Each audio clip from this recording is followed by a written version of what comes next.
నమస్కారం అండి. మనం ఇప్పుడు ఎస్వి సురేష్ గారు రాసిన పిల్లలు దగ్గరుండడం మేలా దూరంగా ఉండడమే మంచిదా అనే కథను విందామా? మధుసూదన్కి సుధాకర్ని చూస్తే అసూయగా ఉంటుంది. ఈ అసూయకు కారణం ఆస్తిపాస్తులు భోగభాగ్యాలు కాదు. నిజానికి ఇద్దరూ దాదాపు అన్నింటా సమానమే. ఇద్దరివి మధ్యతరగతి కుటుంబాలు. ఇద్దరూ బ్యాంకుల్లో పనిచేసి ఈ మధ్యనే పదవీ విరమణ చేశారు. ఒకే అపార్ట్మెంటు, ఒకే ఫ్లోర్లో వేరువేరు ఫ్లాట్లలో ఉంటున్నారు. మధుసూదన్ అసూయకు ఇవేవి కారణం కాదు. అతడు ఎదుటివారిని చూసి వారితో పోల్చుకొని ఏదో విషయం మీద ఈర్ష్యను పెంచుకునే మనిషి కాదు. ఎప్పుడూ చెరగని చిరునవ్వుతో నలుగురి క్షేమాన్ని ఆశిస్తూ కలివిడిగా ఉండేవాడే. కానీ మధుసూదన్ అసూయకు కారణం వేరే ఉంది.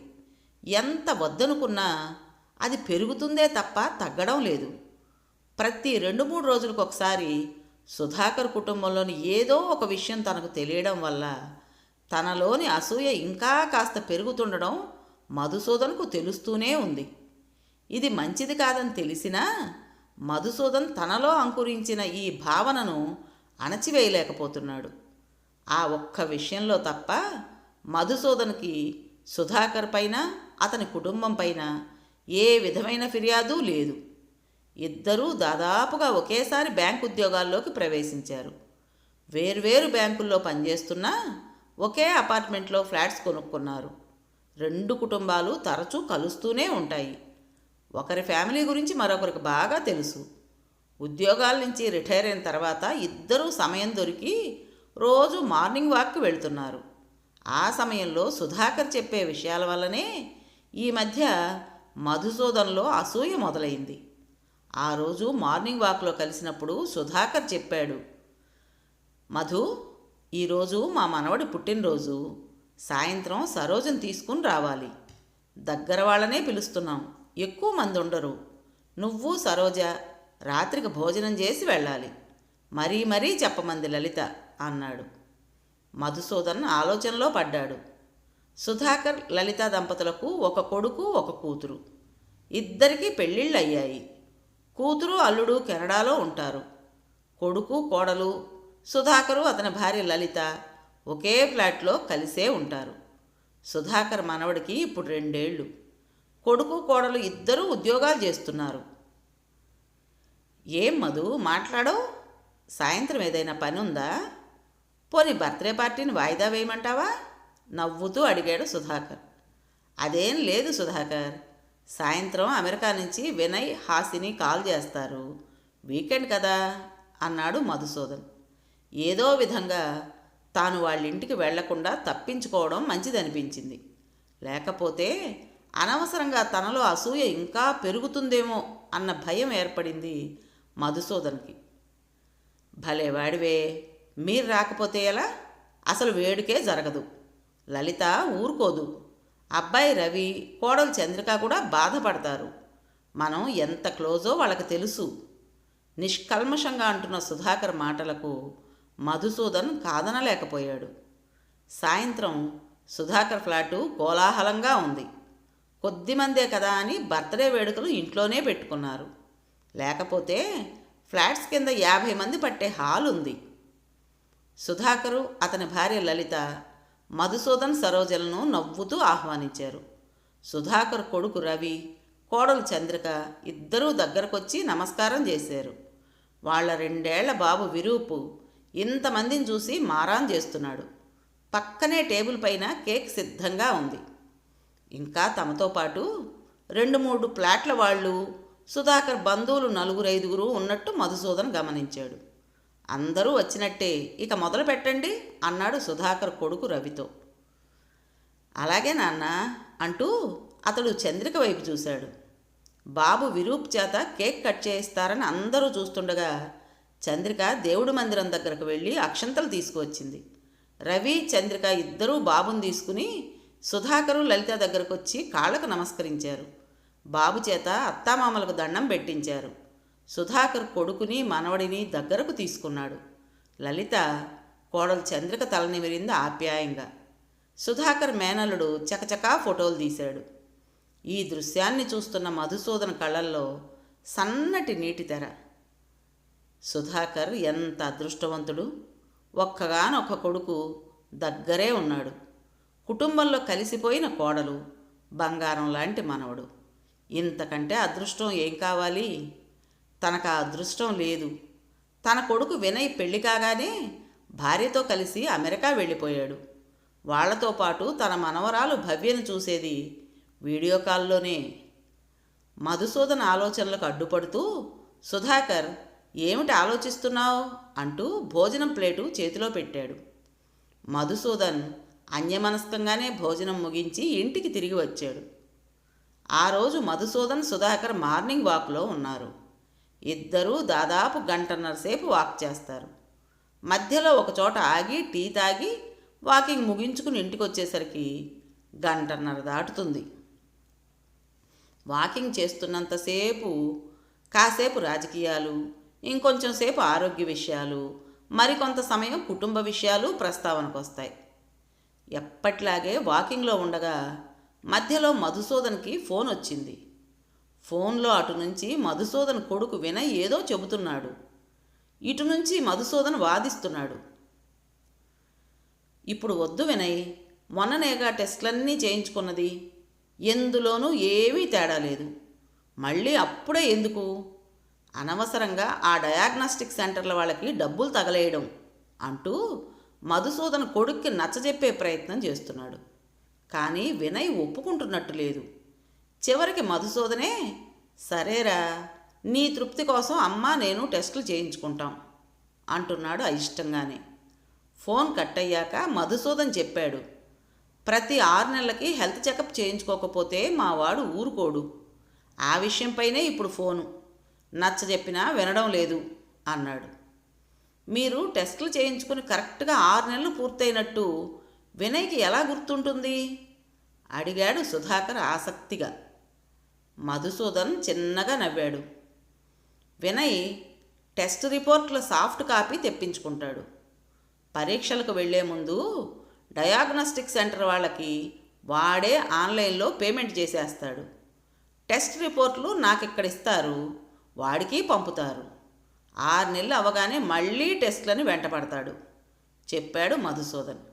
ఒక్క నిమిషం ఆగి మళ్ళీ చెప్పాడు, హాసిని కూడా ఊరుకోదు. 60 దాటాక అశ్రద్ధ చేయవద్దు మామయ్య గారు అంటూ బతిమలాడుతుంది. ఇక తప్పేట్టు లేదని ఒప్పుకున్నా. రేపు టెస్టులకు వెళ్ళాలి, వాకింగ్ బంద్ అన్నాడు మధుసూదన్ నవ్వుతూ. ఒకసారి మధుసూదన్ అనుకోకుండా సుధాకర్ వాళ్ళ ఫ్లాట్కి వెళ్ళాడు. అక్కడ కనిపించిన దృశ్యం మరోమారు అతనిలో అసూయను పెంచింది. మనవడు విరూపు తినడానికి మారాం చేస్తూ హాలంతా తిరుగుతుంటే సుధాకర్, లలిత వాడి చుట్టూ పరుగులు పెడుతున్నారు. వాణ్ణి ముద్దు చేస్తూ ముద్దలు పెడుతున్నారు. వీళ్ళెంత అదృష్టవంతులు అనిపించింది మధుసూదన్కి. రిటైర్ అయ్యాక కొడుకు, కోడలు, మనవడు కళ్ళ ముందు ఉండడం, పసివాడితో ఆడుకోవడం ఎంత హాయిగా ఉంటుంది. ఆ అదృష్టం తనకు లేదు. ఏడాదికి ఒక్కసారి మనవరాల్ని తీసుకుని కొడుకు, కోడలు వచ్చి 15 రోజులుండి వెళ్తారు. అప్పుడే కాస్త సంతోషం. ఈ భావన రాగానే మధుసూదన్ మనసంతా అదోలా అయిపోయింది. ఎన్నిసార్లు అనుకునేం లాభం? వాళ్ళు ఇక్కడికి శాశ్వతంగా రాలేరు. తాను, సరోజ అన్నీ వదులుకుని అక్కడికి వెళ్ళి నెలల తరబడి ఉండలేరు. గట్టిగా నిట్టూరుస్తూ మధుసూదన్ లోపలికి వెళ్లకుండానే వెనుదిరిగాడు. మధుసూదన్, సుధాకర్ అపార్ట్మెంట్ పని మీద వాటర్ వర్క్స్ డిపార్ట్మెంట్కు వెళుతుంటే అమెరికాలో ఉన్న వినయ్ ఫోన్ చేశాడు. మధుసూదన్ కొడుకుతో మాట్లాడుతూ ఏదో విషయంపై నచ్చజెబుతున్నాడు. వద్దురా, ఎందుకు అంత ఖర్చు, తర్వాత మరోసారి వెళ్తాంలే అంటున్నాడు. ఏ విషయమో పక్కనే ఉన్న సుధాకర్కి ముందు అర్థం కాలేదు. ఎంతోసేపు వినయ్ నచ్చజెప్పాక చివరికి మధుసూదన్ మెత్తబడ్డాడు. ఫోన్ పెట్టేశాక సుధాకర్తో విషయం చెప్పాడు. ఏం లేదు సుధా, నన్ను, సరోజను కాశ్మీర్ ట్రిప్కి వెళ్ళమని చెబుతున్నాడు. కోవిడ్ వల్ల 2 ఏళ్ళు ఇల్లు కదలలేదు కదా, 10 రోజుల ట్రిప్పు. వాడికి తెలిసిన వాళ్ళతో కలిపి పంపుతానంటున్నాడు. మేం వెళతామన్న నమ్మకంతో డబ్బు కూడా కట్టేశాట. ఇప్పుడు ఎందుకు ఖర్చు అంటున్నా వినడం లేదు. చెప్పాడు మధుసూదన్. మళ్ళీ తనే చెప్పాడు, ప్రతి 6 నెలలకి ఇండియాలో ఏదో ఒక ప్రదేశం చూసి రమ్మని కోడలు హాసిని టూర్ ప్లాన్ చేస్తుంది. వీడేమో వెంటనే డబ్బు కట్టేసి ఫ్లైట్ టికెట్లు పంపుతాడు. మీరు కూడా రాకూడదు అడిగాడు మధుసూదన్. ఏదో ఆలోచిస్తూ సుధాకర్, మాకు కుదరదులే మధు, మీరు వెళ్ళిరండి అన్నాడు. మధుసూదన్ సరోజ దంపతులు శ్రీనగర్ టూర్కి వెళ్ళి వచ్చిన 3 నెలలకు ఉన్నట్టుండి అమెరికా నుంచి వినయ్ హాసిని కూతుర్ని తీసుకుని వచ్చారని తెలిసి సుధాకర్ ఆశ్చర్యపోయాడు. సాధారణంగా వాళ్ళు ప్రతి ఏడాది డిసెంబర్లోనే వస్తారు. అప్పుడే 2 వారాలు ఉండి వెళతారు. అలాంటిది హఠాత్తుగా ఎందుకు వచ్చారో సుధాకర్కి అర్థం కాలేదు. కొడుకు కోడలు వచ్చిన సందడిలో మధుసూదన్ ఉదయాన్నే వాకింగ్కి కూడా సరిగ్గా రాలేకపోతున్నాడు. పనులన్నీ వదులుకుని సంవత్సరం మధ్యలో వచ్చినందువల్ల వారం కంటే ఎక్కువ ఉండరని మధుసూదన్ ఫోన్లో చెప్పాడు.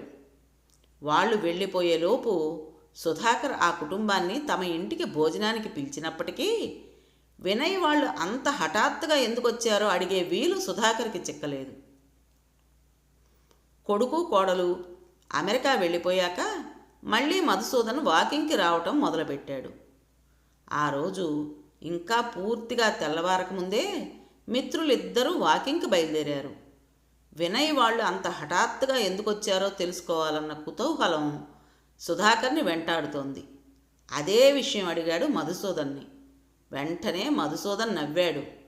పెద్దగా కారణం ఏమీ లేదు సుధా, వాళ్ళమ్మకి వీళ్ళని చూడాలనిపించింది. వెంటనే రెక్కలు కట్టుకుని వాలిపోయారు. అంతకుముందు 4 రోజుల నుంచి సరోజ వాళ్లతో తనకు చూడాలని ఉందని, వాళ్ళు రావడానికి ఇంకా 6 నెలలుంది కదా అని 2-3 సార్లు అంది. తనకి మనవరాల్ని చూడాలని ఉందిట బాగా. అంతే, అత్తయ్య గారు అడుగుతున్నారు వెళ్ళొద్దామని హాసిని అనడంతో ఓ వారం సెలవు పెట్టుకుని వచ్చి వెళ్ళారు. అసలు వచ్చినట్టే లేదు. వారం రోజులు ఇలా గడిచిపోయాయి అన్నాడు మధుసూదన్. సుధాకర్కి ఆశ్చర్యంగా అనిపించింది. తల్లి కాస్త బెంగగా ఉందంటే కొడుకు కోడలు వెంటనే వచ్చి వారం గడిపి వెళ్ళడం. మళ్ళీ మధుసూదనే అన్నాడు, కానీ ఏం లాభం సుధా, ఇలా వచ్చి అలా వెళ్ళిపోయారు. ఇప్పుడు మాకంతా శూన్యం. మళ్ళీ ఎప్పుడొస్తారా అన్న ఆశతో ఎదురు చూస్తూ ఉండాలి. పిల్లలు కళ్ళెదుటే ఉంటే ఎంత ఆనందం. నువ్వు చూడు, రవి, చంద్రిక, విరూపులతో ఎంత ఎంజాయ్ చేస్తున్నావో. మాకు ఆ అదృష్టం లేదు. తనలో ఇంతకాలం దాచుకున్న అసూయను మధుసూదన్ బయట పెట్టాడు. సుధాకర్ కాసేపు ఏమీ మాట్లాడలేదు. ఆకాశంలో మబ్బుల్ని చీల్చుకుంటూ బయటకు వస్తున్న ఉదయభానుడి అస్పష్ట రూపాన్ని చూస్తూ ఉండిపోయాడు. ఆ తర్వాత అన్నాడు, మధు, నేనొక ప్రశ్న అడుగుతాను, సూటిగా జవాబు చెప్పాలి. మధుసూదన్ స్పందన కోసం చూడకుండా మళ్ళీ తనే అన్నాడు, భౌతికంగా దగ్గరే ఉంటూ మానసికంగా దూరంగా ఉండడం మంచిదా, లేక భౌతికంగా దూరంగా ఉంటూ మానసికంగా దగ్గరగా ఉండడం మంచిదా? మధుసూదన్ అతని వైపు ఆశ్చర్యంగా చూశాడు. రవి మాతోనే ఉంటున్నాడు, అది భౌతికంగానే. మా గురించి పెద్దగా పట్టించుకునేది ఏమీ ఉండదు. వాళ్ళ గొడవేదో వాళ్ళది, వాళ్ళిద్దరి ఉద్యోగాలు, వాళ్ళ టైమింగ్స్ వాళ్ళవి. సెలవు రోజు వస్తే బయటకు వెళ్ళిపోతారు. మా గురించి ఆలోచించే సమయం వాళ్ళకుండదు. పిల్లవాడికి మా సపోర్ట్ అవసరం అంతే. 1-2 నిమిషాలు ఆగి మళ్ళీ సుధాకరే చెప్పాడు, మీ విషయమే తీసుకోండి. వినయ్ వాళ్ళు దూరంగా ఉన్నారన్న మాటే కానీ మీ ఆరోగ్యంపై శ్రద్ధ ఉంది. రిటైర్ అయ్యాక మీరు ప్రతిరోజు ఆనందంగా ఉండాలన్న కాంక్ష ఉంది. మీరెప్పుడైనా కాస్త బెంగపడితే తాము దూరంగా ఉన్నామన్న ధ్యాస మీకు రానియకుండా ఎప్పుడైనా ఇండియా వచ్చి వెళ్ళడానికి మానసికంగా సిద్ధంగా ఉండే మనసుంది. మీ ప్రతి అవసరాన్ని గుర్తించి ఎప్పటికప్పుడు స్పందిస్తున్నారు. వాళ్ళు కేవలం మీకు భౌతికంగా దూరంగా ఉన్నారే తప్ప మానసికంగా మిమ్మల్ని అనుక్షణం అంటిపెట్టుకునే ఉన్నారని నాకు అనిపిస్తోంది. మబ్బుల్ని దాటుకుంటూ వస్తున్న లేత భానుణ్ణి చూస్తూ మౌనంగా ఉన్నాడు మధుసూదన్. సుధాకర్ ఇంకా మాట్లాడుతున్నాడు. మేమందరం కలిసి ఉన్నామనే గాని రవి, చంద్రిక ఇప్పటి వరకు మాకు మానసికంగా దగ్గర కాలేదు. మా అవసరాలు, మా ప్రాధాన్యాలు, మా ఇబ్బందులు వాళ్ళకి తెలియవు. చెబుదామని ప్రయత్నించినా వినేందుకు ఆసక్తి చూపరు. మేము ఆరోగ్య పరీక్షలు చేయించుకుని ఏడాదిన్నరైంది. అడిగేవారు లేరు. పైగా బాగానే ఉన్నాం కదా అనుకుంటారు. ఎంతసేపు అబ్బాయికి కోడలికి వాళ్ళ పనే తప్ప ఈ వయసులో తల్లిదండ్రులుగా మేం కోరుకునే ఆనందాన్ని, ఆసరాను మాత్రం ఇవ్వలేకపోతున్నారంటే నువ్వు నమ్మగలవా? ఇది నేను ఫిర్యాదుగా చెప్పడం లేదు. మీవాడు దూరంగా ఉన్నాడని బాధపడుతున్నావని చెప్పకూడని మా ఇంటి విషయాలు చెబుతున్నాను.